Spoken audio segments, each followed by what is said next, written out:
Last month, on the anniversary of Roe v. Wade, the governor of New York signed into law a broad expansion of the practice of abortion in the state.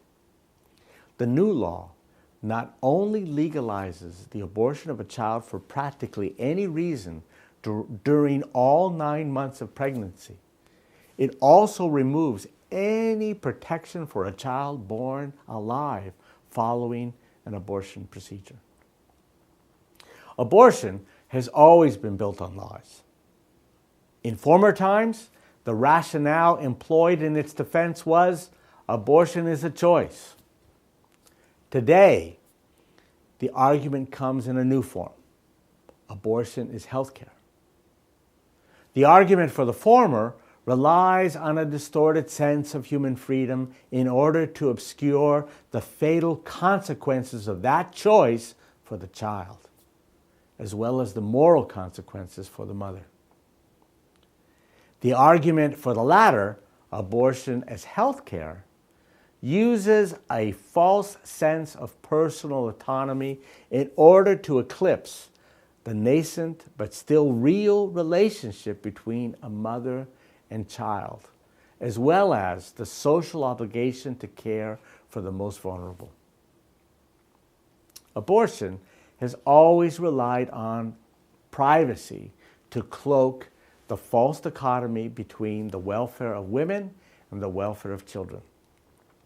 The personal dimensions of a woman whose womb bears a child does not diminish the social and moral obligations to care for both. Even the word itself, personal, implies the common sense acknowledgement of the persons involved. We cannot respect the personal claims of one without respecting the moral claims of the other. The legitimate, worthwhile efforts to provide health care for all are gravely undermined by this careless expansion under the dubious guise of autonomy.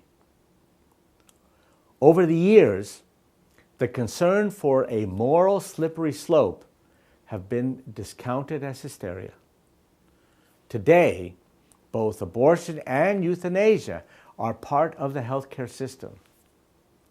Does the notion that a parent may decide for any reason the fate of a born child not make the whole healthcare system tremble?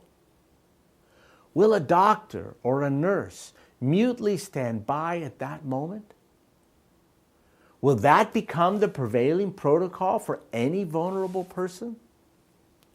A sound and effective healthcare system does not begin by casting aside the unwanted and unneeded. A healthy society recognizes the dignity of each person as vital to the well-being of all. I encourage my Catholic brothers and sisters and all people of goodwill, be attentive to the light of God's mercy and truth in the midst of the many moral challenges in the volatile healthcare environment.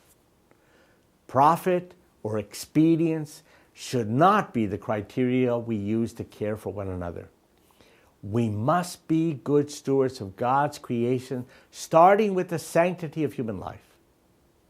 Pray that the Lord Jesus may grant us a resolute perseverance to cultivate a culture of life. For more information about how to get engaged, please go to the diocesan website. May the intercession of our Blessed Mother, Santa Maria de Guadalupe, sustain us as joyful missionaries of the gospel of life and joy of her Son, Jesus.